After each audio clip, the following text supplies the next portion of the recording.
Hello and welcome to the Knowing Show. I am your host, Christine Marie. I am so thrilled to be joined here by Kevin King. And we are talking about probably one of the most important topics that we could be addressing in an AI driven world, which has to do with balancing creativity with the pursuit of artificial intelligence, cultivating the ability to harness and leverage those tools. How do we maintain this balance of kind of going inward while there's so much vying for our attention and so much changing in the external world? And Kevin, I cannot think of anyone as honestly as smart as you to speak on this topic. You I don't know are an about that. entrepreneur. I don't know. Let's see. We'll let the audience All judge. right, all But right. you've created Freedom Ticket, the $1 billion seller summit. You just told me that you're going to have 100 entrepreneurs in a mansion for a mastermind in 3 weeks, and you're starting another business and launching that up. So there's so much changing in your life, but it's because you're acting and reactive, but also proactive in relation to the changing landscape. Like you really are a direct marketer, pioneer in the space, and e-commerce strategist, which is e-commerce. I've never touched that space, so I'm excited to have this conversation with you because it is so timely, so relevant, and so important. So thank you so much. I'm glad to be here. It's nice to be here. I'm so glad you're here, and I kind of want to start off with you giving a little bit of backstory, if you don't mind. What is one thing that happened to you in your life over your childhood, adolescence, young adulthood that got you to make the decision to pursue the path that you're on today? Probably when I was a kid, I was really rebellious. My dad always used to say he hopes I have one just like me one day, so I could see what he went through. But I was extremely rebellious as a young child and creative. I was the leader of the little local neighborhood kids and always coming up with the creative ideas to play our video games and create little leagues around video games and stuff.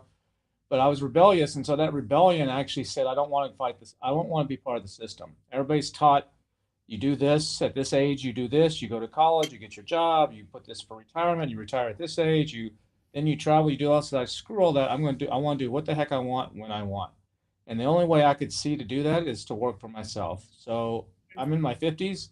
I've never held a job other than when I was 16 and 17. I worked at McDonald's and I got in trouble Wow. for innovating at McDonald's because he said, nope, this is the rules of the franchise. You can't put the apple pie and the ice cream together as a package. So, and then I delivered pizzas, and it was a place called Mr. Jim's in Dallas, and they had buy one get one free pizzas, and most drivers were making minimum wage, which I think was like $3 or something back then, and then you got your tips and you got a little bit of gas money. But I got so good at the system in my head, not written down, but like I could memorize the map of the area. So the pizzas would be coming out, and I would see five pizzas and going here and here and here. And in my head, I'm like, I could be the Uber guy in my head, the Google Maps before Google Maps existed. Like, okay, Wow. if I go here and I go there and I circle back around, I go here, I can do all these. So I'd take all five pizzas, and the other drivers would be there like, let me take this one, and I believe them the one that's way the freak out, somewhere that they gotta drive, and nothing else on the way. And so eventually, the owner of the place said, well, "I don't need all these other drivers, Kevin. I'll pay you $5 an hour minimum wage," which this was the '80s, so this was a lot of money, and then you get your tips. And so I was just making bank, and I was developing systems and figuring out, and that's kind of what that led to. I went to Hmm. college, got a degree in marketing, but I've never done a resume. I've never filled out or CV or whatever they call that stuff. I don't even, what's it, W-2? I think that's the one that the employees, I've never done that. So I've been working for my own. And I've had the ups and downs. I filed bankruptcy, gotten in trouble with the IRS, had the mafia coming after me where, I had to leave it at police escort. So I've got crazy stories and I had the ups and downs but as a result of that, I'm able to set the life that I want. So one of my businesses, we did a little bit of travel, and we are doing production work, like like fashion shoots and stuff like that on beaches and different places. And it was work. It was cool. I was like, there's places I want to go that I just can't. Doesn't make sense to go business wise. So when I turned 40, I said I'm going to travel for a year. And I was like, I don't care. I'm going by myself. I'm not going to backpack. But if I'm going to Tahiti, I'm staying in an overwater bungalow. But because that's part of the Tahiti experience. But if I'm going to Cancun, I don't have to stay in a nice hotel. It can be just a regular little place. Hmm. And so I did that for a year, sometimes by myself, sometimes friends or family went with me, but that year turned into 7. So I went to 96, well, in my whole life, I've been to 96 countries. I did about 80 of them in that time. And I Wow. would leave for, this is from 2007 to 2014. I would leave for a week, 7 to 10 days, be on the road, do what I could. The internet was around. It wasn't as good as it is now, but it was around. iPhone had just come out. So if there was Instagram back then, I would probably be super famous right now because I was taking pictures everywhere I went and posted. I had a little newsletter that I would send out to friends and family, 30, 40 people. And I would say, this is, what Peru is about. And this is a little bit of history and a little bit of stuff. But that could have easily been a super popular Instagram feed if that existed at the time. So, but that allowed me to do that. Then I come back to Austin and work for a little while and then go on the road again. So I Wow. didn't wait till I'm retired at 70 when you may not be able to climb the Great Wall of China. Or you may not be able to do certain things because you're physically. I did it when I was younger. And it's probably the best education I ever did. Because when I go to a country, it wasn't about, I would hire a private guide and driver in some places if I didn't speak the language. If I'm going to Paris, I'm fine. But if I'm going to Morocco, Yeah. I don't speak Arabic. I want someone that's going to take me around. So I would, by the end of a trip, and it's not expensive to do that, but by the end of a trip, I would be like buddies with this guide, and they'd be inviting me back to their house, and their wife was cooking a meal, and I meet their kids, and so you get that real experience rather than the artificial tourist experience. Mm. So they would take me sometimes. It happened in Morocco too. They're like, Kevin, every time we pass the McDonald's, I say, oh, look, the American Embassy. Have you ever been to the American Embassy? And they're like, no. All right, at the end of the trip, I'm going to take you there. So I remember taking them to McDonald's and they didn't know what to order. And I was like, they just followed me. I said, chicken nuggets and a quarter pounder of cheese. So they ordered chicken nuggets and a quarter pounder of cheese. They start to eat the chicken nuggets. They're like, what is this? I said, it's chicken nuggets. They're like, no, this is not chicken. So, and then they would take me, one time it started off, they That's took so me for funny. lunch and like, all right, Kevin, we're dropping you here at this restaurant. And I'm like, well, where are y'all going? Like, well, we go around the corner, some back alley where the drivers and guides, eat, local little food out of a cart. And I look at the restaurant, it's in 7 languages, the menu. And I'm like, no, this is tourist. I'm not eating here. I'm going with you guys. So I went with them and the meal was 50 cents. And, I got local experience. So that's part of my philosophy is, life is about the experiences you have and the people you meet. And so I try to live by that motto. Man, I had no idea. This is so fun. Well, I had an inkling because when we were talking about you coming on the show, your email is Wanderlust. And I was like, oh, we're going to have such a good chat about this. So I love that. Kevin, so few people have and I'd love to even hear what quality would you say they need X insert blank to go and experience the world? What is it? The desire. That's you don't need. People always go, I can't afford to do that. Yes, you can. It's a choice. You can afford to smoke cigarettes. You can afford to go drinking. You can afford to pay a gym membership. It's priorities. So you don't have to go and stay in over the water bungalows in Tahiti. You can if you really want to see the world and experience cultures. You can go hostels. $15, Yeah. $20, and you can go and. I have a friend, one of my business partners, one of my business. His daughter's in her 40s, and she spends a month every month in a different country with her boyfriend, and they do it on the cheap. She makes maybe, I don't know, 60 grand a year or something, maybe, and they're able to do that. So it's choices.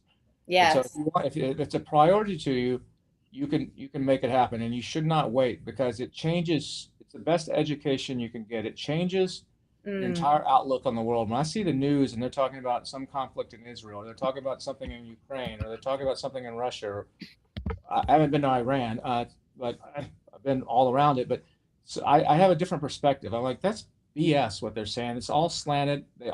Most Americans, all they know about a different land is what they see in the movies, and Right. it's wrong. It's just like with the World Cup was just here, and people are coming over. Oh, look at the Buckies and Taco Bell, and all this stuff that went. Um, it's that's they didn't realize it because that's not what's shown necessarily in the movies. Mhm. So it gives you one of my favorite things to do in a new country or any country is to go into a grocery store. You can get a feel for a place just walking in a grocery store. You go walk in a local market in Paris and you see all the fresh foods and all all the healthy stuff that because they're buying it every couple of days, not every month at Costco. Yeah. They come here and they see our Costco and they're like, "Holy cow! Look, these things are this big, and like you can feed an army with this stuff." Right. It's a whole different mentality, and that's one of the best things you can do. But the point is, it changes. It's the best education. I mean, a perfect example is I went to Israel. I've been there a few times. So the first time I went, I hired a guide. He was a local college professor. His summers was off, so he just gave tours around. But seeing three different religions, I'm not a super religious person. I grew up, in the Episcopal Church, similar to Catholic, but I'm not. I'm more spiritual than religious. But seeing these three religions, on Christianity, Islam, and Judaism on top of each other and how they're living, and then going around the country and seeing all the different aspects. One of the best educations I could have got. I would never gotten that watching a documentary or in a book. And he was very unbiased on any Palestinian side or anything. It's like this is just you make your own decisions. You see it, Right. use your own eyes, make your own decisions, and you can't get that any other way than actually to be there and experience it. Man, use your own eyes. And isn't that so true? It's interesting, Kevin. Wow. This is an interesting concept. And I know that we talked in the green room about our goal for today. So we may not get there at all with this comment. But I think that there's really something to be said for having a strong belief based in the experience you've had. And then, if we were to consider that type of framing, well, how many strong beliefs and opinions do we have about something we have never seen, never tasted, never touched, never experienced? And yet we have such a strong opinion about it. And that, man, that's a dangerous thing. And I think that's part of the reason why we are so incredibly divided is because of the lack of experience, and we're simply being told rather than through experiential learning. Yeah, I 100% agree. I mean, you look at social media, people that haven't done something, they choose to follow somebody whom they may trust or as an Right. authority, or and social media influences that. You start following, whatever it is that you believe, if conspiracy or not or truth, you're going to see more of the same. And so then what you get is you get into this little circle or bubble of you think, well, everybody must think that, or that must be the truth because that's all I see. And then you go out and you get off of social media and like someone else has a different opinion, and you're like, wait a second, you're wrong. Everybody else is like so. Without those experiences, I don't, I don't think you can actually um, Mm, live a good life, and you're going to be just live in fear, live in horror, live in what's going on, and lack of knowledge. And so, I think that in the U.S. I think it's wrong for a kid to graduate high school and then go to college. I think they shouldn't do that. I think they need to spend at least a year traveling. In Europe, they do that a lot. They call it yeah. there's a word for it, segue year. There's a different word, but they spend a lot of them, not all of them. They spend a year backpacking or going to hostel and traveling at least around Europe because Europe is diverse as well. But you Right. got to go places where you don't speak the language and you don't know what the hell you're eating. You Mhm. can't go to. I remember my parents went to China in like 2006 before it became as open as it is now. I went in 2008 when they did the Olympics, and when I got back, they're like, "Well, how'd you like the food?" I said, "It's excellent." And my mom was like, "Well, all we ate was rice and chicken every day." I'm like, well, just because you ate in the hotel, what was safe? You didn't get out and get the Peking duck, and you didn't get out and go where the people go and actually experience the Yes. culture. And once you've done that, I mean, I used to be when I was young, 16, 17, 18, I was prejudiced against like Indian people with a little dot on, little red dot on their head, and I called them dot heads, which is a negative Mm, connotation, and just and I was friends with them, but like, oh, there's another. It's like calling a black person the N word or something, yeah. and but that was just naivety. And once I went to India and went to places, I'm like, no, this is different. These people are Yeah. cool. We're all humans on this earth. We have different cultures and different beliefs because of the way we're brought up in the environment, but we're still all humans and we're very, very similar. Mm, And that's one thing that stuck with me uh, with all this travel is how similar we actually are, but also how different we are. And that's a factor of environment and experience. Like you said, I never thought mhm, of it in terms of experience, but I think that's a very good. So I think everybody in the U.S. should be forced, and that's one of my goals when I mm. is to exit one of my companies for a large sum, and I'll create a foundation or a charity that actually pays for people to actually go and experience things, just Wow. so that they can have that, even if it's just a couple places. Going to Mexico or going on a cruise in the Caribbean is not getting out of the country. And Yes. it baffles me. My masseuse just got, she's 40, in her late 40s, just got her passport for the first time. Wow. It baffles me how many Americans don't have a passport. Their idea of Mexico is Cancun. Yeah.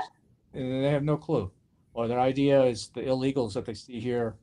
Those are some of the hardest working, most best people that there are. Yeah, are there some bad ones that get in? Yeah, sure, but that it changes everything, and you have a different perspective, and I can relate. So just the other day, I was had some teeth work done, and the dental assistant was, I could tell she had an accent, and I was like, "Which part of South America are you from?" She looked at me like, "How'd you know I'm from South America?" You just tell by your accent, your English just has that South America twang. She's like, "Oh, I'm from Chile." I said, "Oh, Chile, which part?" And most people are like, "Where is Chile?" They don't even know Yes. where that is. And she started telling me, "Oh, I'm from this town." I was like, "Oh, that's just south of Santiago." And she's like, "How did you know that?" "Well, I've been to Wow. Chile," and I start naming places I've been, and she instantly became my friend. Instantly became like, okay, you have an instant bond, and that happens Yes. over and over and over and over, no matter where you go.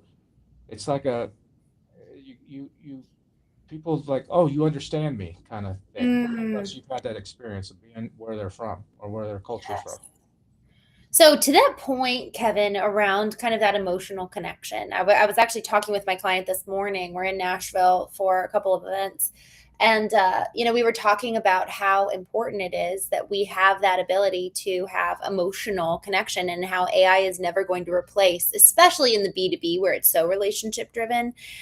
I really think that we're going to continue to need people to be the face of our businesses to then go and make relationships with other businesses. For example, in the construction space, when you're doing these massive projects and sitting down and having those conversations, whether it's for the top of funnel experience or like we did today, we went into an office and actually mapped out exactly what we were going to do for a project. Whereas, yes, I'm sure they could have put it into an AI and all of that, but like, there was just this relational component where they felt so seen by my client, and then having that kind of understanding of, man, she felt seen by you because of a shared experience.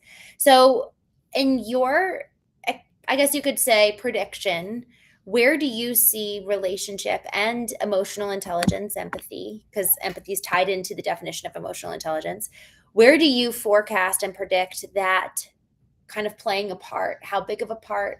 Where is it going to fit in this world of AI over the next, let's say 18 to 24 months? I think you're going to see two divergent paths. I think you're going to see one path where people are using AI in place of humans. Mm, It's their virtual girlfriend or their virtual doctor or their virtual group chat or whatever, and avatars that they're creating. And that's bad. Where the AI is going to be the companion or the relationship, and you already right. see some of that happening. I think people are going to go deeper and deeper down that. You see with psychology right now, people, instead of going to Mm, a mental health therapist, they're actually using AI to try to self-diagnose themselves. In some cases, that's okay, but in a lot of cases, it's not good. You need a human that has that experience of seeing people firsthand go through this to do that. And then I think you're going to see on the flip side that in real life or IRL stuff is going to become more valuable. Like you said, we went away from business travel because the internet and Zoom and all that stuff, and cost. But now it makes sense a lot of times to actually go in person, because there's just something yeah. about something that human to human, that just the aura that's around, that you get, and you get a different experience. I can do a conference online and do Zoom calls and learn a bunch of stuff, but I can't go sit at the bar and shoot the shit with somebody. And it's like, and a lot of times that's where the best stuff comes out. That's where relationships are made. And business is all about relationships. It's about who you know and who Mm, knows you. It's not necessarily how much money you have, or what your title is or anything like that. It's relationships, and that's what counts. And the only way to really build those is in person. And so it's right. can you do work over online? Yeah, but so I think AI is going to make people crave that even more, and they're going to want to Mm. actually go and do that stuff, even more. Yeah, I think, oh man, I love that. It's like in this AI world, we're actually going to experience perhaps relationship, perhaps could actually be the currency. And I think I that's part of what really, I do with my events. Just for example, this event you yeah. mentioned, it's called Market Masters, but a lot of people, they do an event, and it's like, come listen to a bunch of PowerPoint presentations and whatever. We don't do that. We do it in an 18,000 square foot mansion. It's got indoor pickleball courts, indoor bar, a casino No. outside, a theater, a cigar smoking room, and then we embellish that whole experience. Like we're having the people. It's about the experiences. So we're having the people before their name badges, for example, our AI. So we have people actually go to a special link.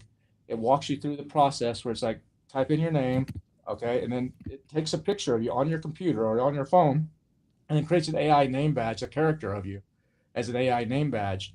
And then everybody's going to wear that, and you pick from different categories, and there's some gaming that's going to go on and matching and stuff around that.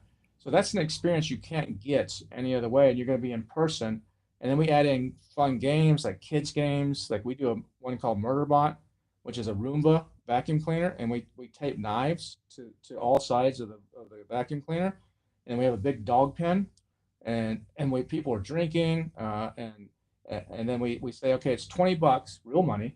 You give $20 real money, and you get a balloon, and it's blown up, and you write your name on the balloon, and on one, two, three, 10 people or whatever drop their balloons into the pen, and the robot randomly goes around with the knives popping balloons. The last balloon standing is the pot.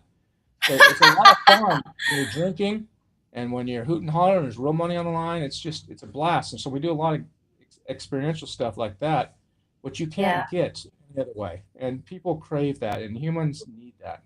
And they need that for balance. They need that for mindset. They need that for just a break from Yes. everyday stuff.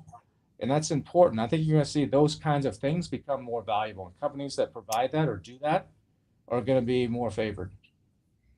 I've had this theory for a while that I think experience is going to be the differentiator for businesses, and investing in the customer experience is probably one of the best things you can do right now. It's, yes, invest in AI technology for the sake of releasing your people to create these amazing experiences that are memorable, that are fun, that have an emotion, that give an emotion, right? Where now this company actually is forming real emotional bonds with their customers. And man, is that the thing that makes them different. It's no longer price. We already know that. It's no longer even the website copy, because everyone's using AI and everything honestly is kind of looking the same and sounding the same. And it's like, how do we really differentiate in the relationship side? So I love, love, love that concept. And one thing I heard someone say the other day, they said, one of the benefits of in-person therapy versus talking to the chat, which I know a lot of people love Claude or Perplexity chat for whatever their personal needs are and getting advice, but to unveil yourself to a person requires a level of vulnerability that really actually helps with the ability to go deeper for yourself. Whereas if you're just chatting back and forth with the bot, yes, they'll probably ask you great questions, but there's something about speaking it. There's something about seeing somebody, having somebody Body react language, to you. body language is the AI can Yes. detect your body language. You roll your eyes, or you shift Right. uncomfortably, or whatever it is. A Yeah. trained therapist can pick up on all that stuff, and it's huge. And mental health right now. I mean, I went through my ex-wife had some mental health issues, and so I went through that, and I'm very familiar with that process. And before dating her and realizing all the things that traumas and stuff she had had in her past, I would Mm, see somebody. This goes back to experience again. I'd see somebody on the side of the street. These guys that want to wash your windows when you're at a stoplight, or begging, or you see some guy, over in the street, and he's arguing with himself. He's having his own conversation, and he's like bouncing around, and like he's talking to somebody that's there. There's nobody there, and I'd be like, just get the f away from my car. Don't bother me. Now, after going through what I went with her and seeing the other side of mental health, I have a different respect for that. I'm like, man, these are the people that their family didn't want them, that they just got put out, that they couldn't get help, that society has just said, leave us alone and good luck. yes. And that doesn't make me want to get out of my car and like bring them to my house and put them in my guest room. but I have a different perspective. And now when I see people, I have friends that Yes. have issues, or they didn't show up for something, a couple times for a meeting or for something. I'm like, you know what? There's something I can pick it up now. I have a little Yeah. radar. I could like something's going on, and almost always, if they decide to be vulnerable, it could be a year later. Like, you know what? I was going through something, this Wow. and that and the other. It's like, yeah, I could tell. But it's not my place to ask. But it's a big deal, and AI and computers and social media are making it worse. And so you Mm. need to get that human. You need that human connection, or it's just not. It's not a healthy way to live if you don't have that human connection. And Kevin, you mentioned this earlier. It's not even just are you switching out human relationships for AI, but it's are you what are you addicted to effectively, or better yes, what are you replacing human relationships with? And it could be business. Like you were saying that you actually are intentionally going out with a friend tonight because otherwise you would work a 16-hour day. It's actually requiring intention to be in community. It's hard to be in community, whereas it used to just be so natural to engage with others when you're going to the supermarket and it's just a small community, or you're going to your neighbor's house to borrow a cup of sugar, your kids are running back and forth. It's not like that anymore. No, it's not. And sometimes you feel guilty, like, oh, actually, that's 2 hours of work I could do. But you need that. Yeah. You have to reset your brain. If you don't reset your brain, it's counterproductive to creativity. And so you need whatever that is. If that's watching a football game, if that's going to the bar, if that's going for a run, if that's doing whatever. I mean, one of the things that, like I mentioned to you, that I do is I don't smoke. And so a buddy of mine's big into cigars, has been for like 30 years. So I've been to Cuba, and so when you're in Cuba, you need to smoke a cigar. It's what it's famous for. So Naturally. I did that like in 2008, and probably smoked 3 cigars since then. I met this guy like 8 years ago. We're now business partners in one of our businesses. He was just here last week, all week long, because we're planning out this company that we're about to launch, and we could have done that by Zoom, but it's like you said, sitting in person is just different. Yeah. But he's a big cigar smoker, so I would just smoke casually if I'd see him at events or something. But last October, I have a bunch of cigars here, and I took one out and went out on my balcony, which overlooks the river in downtown Austin. Pretty view.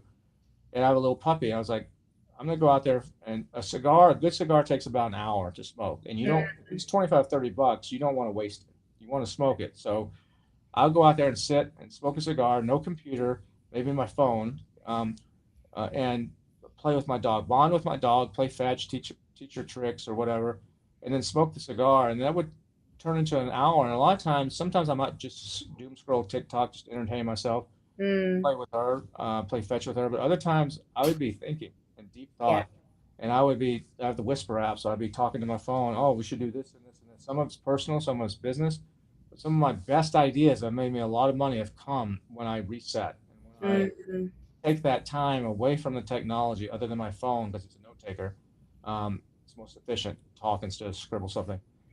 That is invaluable. And now it's become part of my ritual is to go 4 or 5 nights, weather permitting, and do that and just chill. Mm. That's important. Some people just go, go, go. And for me, a lot of people that are entrepreneurs, it's all about the money. It's like how much I need to be a billionaire, or I need to be a hundred millionaire, or whatever. To me, why do you need 100 million? Why do you need $1 billion? Why? What, Literally, what are you going to do with why do you need a it? billion? You don't need $1 billion. It's just all you do. The more money you have, the more problems you have. You need whatever your lifestyle is, whatever you're comfortable with. That may be you can live on 80 grand a year, or maybe you like to live in a penthouse and you like to drive nice cars and take good vacations. And you need 4 or 500 grand a year and spending money. Whatever that number is, uh, it multiply that out. So in my case, I want about 400 grand a year to live Mm. my lifestyle. Um, and that means I need about 10 million bucks. If I have $10 million invested, because you can take 4%, usually Yeah. roll about 4% of your net worth, and you can live off of that. And if you got it reasonably invested, not high risk, you can recycle, and you can live off of that. So $10 million is my number. Why do I need 100 million? It's not because of ego. Western society says work and make more money and be the biggest schlong in the place and have the Mm. whatever. That's not why. In Western society, all these rules say, oh, you travel when you retire. Why? Why not do it when you're younger and you're able, and it's going to make a difference the rest of your life, not the last 10 years of your life? Mm, Why? I mean, why does society say you got to do these things at this time? It's yeah. because of control, and it's and money is why. So I've always fought that, and you know, like I said earlier, I'm not religious. I grew up in the church, but I'm spiritual. There is some bigger thing out there, but part of the reason I'm that way is I've experienced every religion almost on earth because I've been in 50 different synagogues and 100 different mosques and all these different places and experienced these cultures and seen that, yeah, these are all great and they help people and there's nothing wrong with them as long as they don't push it on somebody else or say ours is right and everybody else is wrong. Mm, Um, and it helps people, and people sometimes cling to that kind of thing because they can't explain stuff or they need some sort of direction. But mm, all those were, I mean, if you go back, they all come, all the religions, no matter what you believe, all go to a central place in Egypt. mm, About 10,000 years ago is where they all spawn out. If you read all their different books, there's a lot of similarities and twist. So, but having the experiences and seeing firsthand and talking to different people in, guides in their car that are living this, guides in China have known more about American politics than my next door neighbor. I mean, wow. it's baffled me how much they know versus how much we take for granted here in Mm, the U.S. mm. On all levels of everything. I wanted to ask you, with to this point about creativity and the overemphasis of work on, well, really in I would say at least America, if not North America. I don't know what you found in Canada, but they seem to be more balanced than us. It seems like America really is just the melting pot of ambition in beautiful ways and in damaging ways. And so I wanted to ask you, with your 96 countries you visited, which culture has held the one that you believe is perhaps the most balanced, where there's still a sense of drive or passion or vision or dream, along with this ability to rest, to create? Japan. Japan. Yeah, Japan's Buddhist for the most part. So Buddhist is a religion that you practice on your own. I mean, you Mm, go to a temple, but you don't go to like big organized ceremonies, like you do in the yeah. Christian faith or something. And then they have a strong sense of balance and of living efficiently, and of punctuality and of cleanliness. But there's also an entrepreneur drive there, and there's opportunity. One of the reasons I think in the United States is so much work is because there is no other country on the planet where the opportunity is as great as the United States. And Yeah. if you work hard, you're in the right place at the right time, know the right people, you can exceed exceptionally well in the United States. Other places, you hit a cap and you get pushed down. Like I have a friend that's Russian, and she was very successful in Russia in her 20s. She had to Mm, leave. She's like, I hit this cap, and someone comes knocking on the door saying, "Where's my piece?" Or the government comes and like they try to keep you down so you don't have the chance to overturn or right. change the system. And that America doesn't have that. We have our own level of corruption and stuff, but Mm, it's the land of yeah. opportunity. So, but I would say Japan would be one of those. Okay. Iceland, Norway, some of the Mm. Scandinavian countries would be that way as well. I loved Iceland. Simply, I mean, we didn't honestly, we didn't get too in the weeds of like really experiencing culture. It was more so definitely kind of driving through the Golden Circle. We're there for 5 days. It wasn't anything beyond that, but it was so frigid outside, and the my gosh, I felt like I was on another planet. Yeah. The black sand beaches with the white snow, and the sun rises and is in the sky for, 5 hours of the day, 6 hours of the day, and then the moon juxtaposes it perfectly in parallel. And it was just like so cool. And so I loved that. So I love hearing you say that that's, they do a good job in that, because it was just such an incredible uh, enigma of creation. Like it was just so cool. And I've always wanted to go to Norway. So you've convinced me. All right, good. Good. I love it. I actually have a question for you from someone here in the chat. My good friend Goose Hunter, he says, "Is it Hi, Goose. inevitable that is it inevitable that AI technology will begin to interfere and simulate the area of human spiritualism in the future, thus approaching divine perfection?" Hmm, that's deep there. Yeah, but it depends on, I don't want to turn this into a big religious talk or argument, but if you look at the science, you look at Neil deGrasse Tyson. Tyson. He basically he's of the school that there is no such thing as God. There is no divine creator because the science proves otherwise. And I don't know that I fully believe him, but it, it's beyond our comprehension. Whatever is divine, we have to put it into a form that we understand. So it's Jesus or it's Muhammad or it's whoever. Yeah. We have to put it into a form. But whatever it is, we can't. It's just like a dog can't drive doesn't understand how to drive a car. You can't, and we don't understand what this is. How did that? People, you take it all the way back. How did the universe even start? If someone struck a Mm. match, how did that person even strike the Yes, match? exactly. So it's like we can't go there. So the best we can do is religion tries to explain it and give something for people to hold on to, and AI, yeah, it could influence that quite a bit because AI likes to please you, and so and AI knows everything that you've been doing, so it can gear its answers and responses to stuff that's going to lead you down a path that Mm, maybe that's the path you want to go, or it could be used in a way to take you down a path you didn't expect or didn't want to go to. mm, And so it's powerful enough. And once we get AGI, where it can actually think, yeah. yeah, there's no telling what it can do. And so the only way you're gonna know if something is true or not is flesh.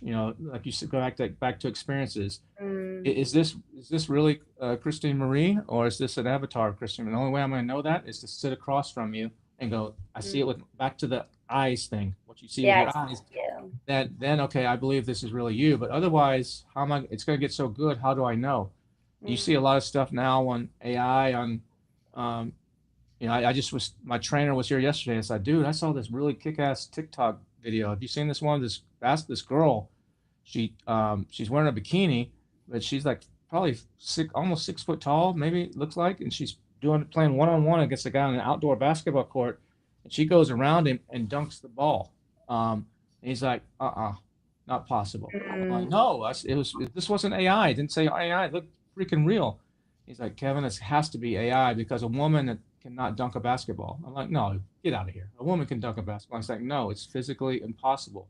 Women Is it? on a 10 foot, if it's, he said maybe the goal was lower, but on a regulation 10-foot goal, a woman cannot do it. And he's like, I was like, no, come on. He's like, so he looked it up. He's like, what is the shortest well, oh, I forgot exactly how to phrase it. What's the shortest? Yeah, the shortest woman that's ever dunked a basketball is 6'4" or 6'3". I Wow. don't think she was 6'3" or 6'4". Maybe she was. He's like, it's because women are built differently. They cannot jump like men. Men have this force. And he explained the whole thing to me. And Wow. I didn't know that, but I saw this. My point of this is I saw this video and she dunked the basket. It was on TikTok, and she dunked the basketball, and I believed it. So Wow. AI could actually do the same thing. If you don't have the experiences or don't have the other knowledge, it could do Right. the same thing. But AI also, from a creativity point of view, is the most powerful thing that there freaking is. I just built a company, Dragonfish, and we have 24 AI brains. One of these, Cassim actually showed us at New Orleans, first principles document. Mm-hmm. Freaking amazing. He's one of the Kevin, smartest I guys I ever freaking known. And he showed this first principle of that. So we implemented that now. We make all of our clients do that on their machine, and love that. then we add it to their output to our AI, and it Yes. changes it from an average to very customized and no slop. And we do 23 other similar things like Yeah. that. But in creating this system that we're launching, that creates all these emails and landing pages and quizzes and all this kind of stuff, I've been just blown away with like typing into Fable 5, like I want this and this. And the guy I was stress testing it a week ago with one of our employees, and I was like, okay, try this and try this, and he'd do this, and it was like 30 hours of Zoom calls. He's in Canada, so it's back and Mhm. forth, and we're testing, and I'm making fixes as he's testing it to make it work for our employees. And I would say, holy cow, okay, I need to fix that, and it would do it in 2 minutes, and I'd be like, holy cow, and he's young, he's like 30, Wow. and he's like, what? So holy cow, I was like, this would have been 6 weeks of work Yes. 5 years ago, and this just did it, and it found this other thing that needed to change too, and I was like blown away. So from for me, if you're a director of a movie, I relate it to like movies. If you're a good director, you don't need to know how the inner workings work, but you know how to Wow. tell the actors to do the emotion, how to do the parts. You don't need to be the guy that's filming the camera, that's doing the sound, that's doing the editing. You just got to be the director. And if you Yes. and the script, maybe the writer, the script writer, be like what's the guy, the Sixth Sense that wrote the script and directed it. If you can do that, the creativity that you can have with AI is unlimited and Yeah. powerful is all get out. And so someone that back to this guy's question that wants to that yeah, you could guide people down the wrong path, but without the knowledge behind it, the real knowledge, it could influence you greatly.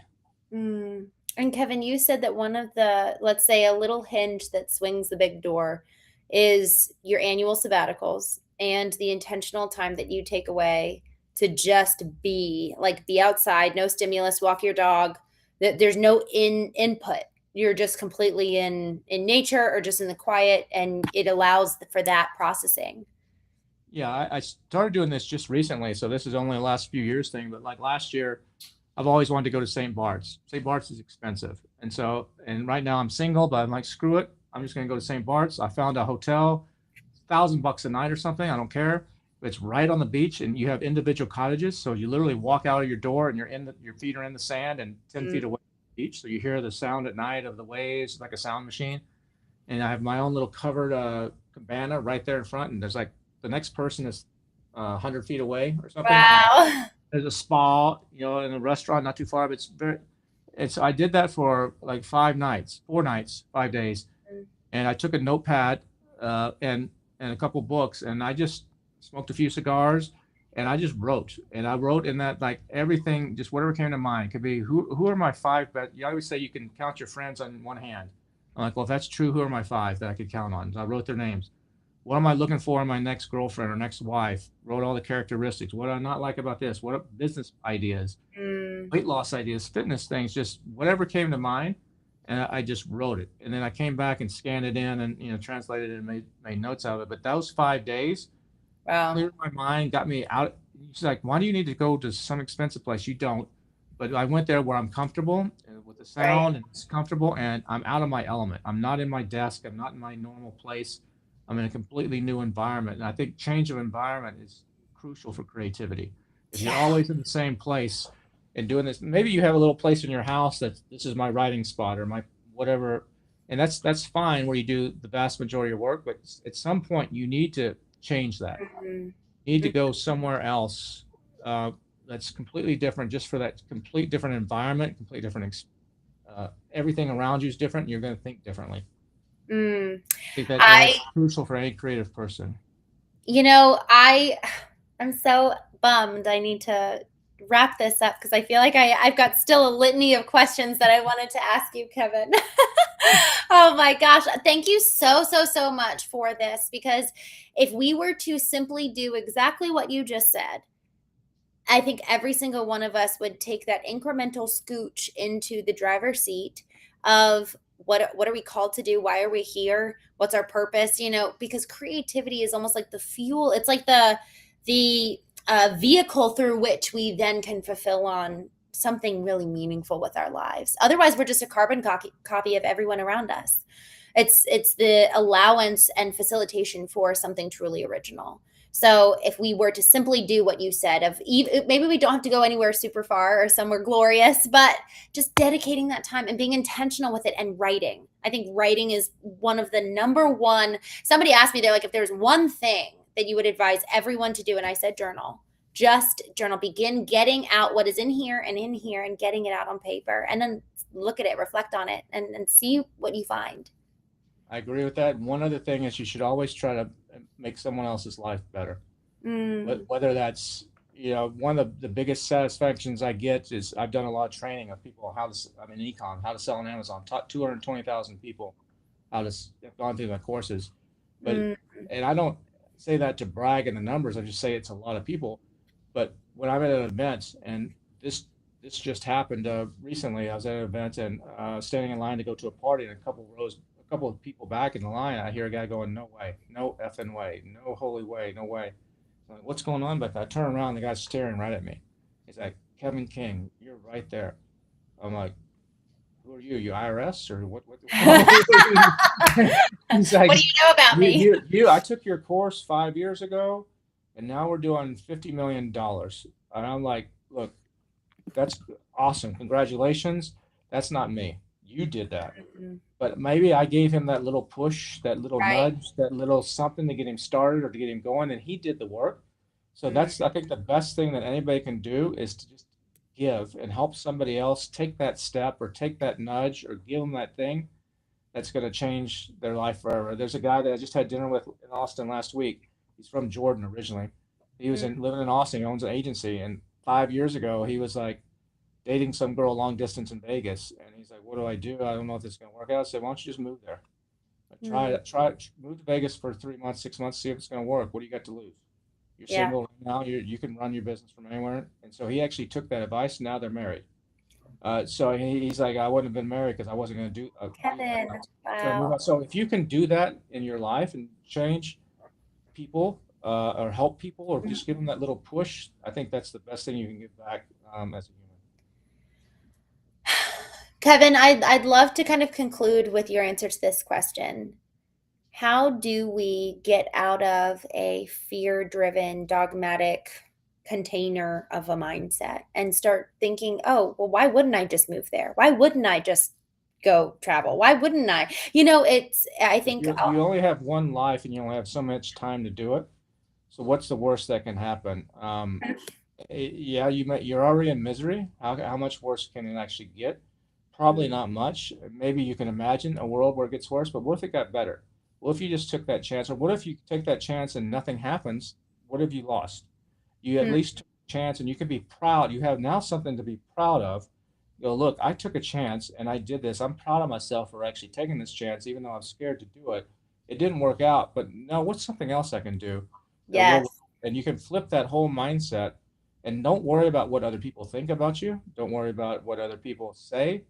Just be yourself and do what makes you happy. If something doesn't make you happy, why do it? Unless you have to do it to survive and live in that moment, Mm, uh, don't do it. mm. I'm remembering the book titled Die with Zero, and it's the concept of effectively having an experiential bank account and living a life where you're actually living your life. You're not just building up a bank account for when you die and everyone else gets it. And it's not even good to be giving your money away at that point because of the death tax. So it's living such an experiential life. There's my favorite song lyric is I want to live this one wild life. I want to rip it apart, and that concept of just this visceral engagement with experience, and it's the best teacher. It's the Experiences can't be best. taken away. Yeah. You could buy an expensive Porsche Yes. and it can crash or it dies or over 10 years or 15 years it goes away. Maybe a few lasts as classics, but the experience you have 25 years ago, you're still talking about today. I'm still talking about what I did as a kid. The Yes. experiences are what you talk about. It's not the couch you had or the car you had, or maybe the Yeah. car played into the experience, but or the Yeah. trip you took. My trip to Antarctica. That's never going to be taken away from me until the day I die. And so, no matter what Yes. happens, it doesn't fade. It doesn't. It's still there. Mm. So it's experiences that matter, and the people you meet. Remember, that's And the important. people you meet. Kevin, thank you so Sure. much. Where can people learn more about you? Uh, the best place probably you can find me on LinkedIn or Facebook under Kevin King, or if you're in e-commerce, billiondollar sellers.com if you're in e-commerce. Wonderful. Kevin, thank you, my friend. Y'all, thank you Thank so you. much for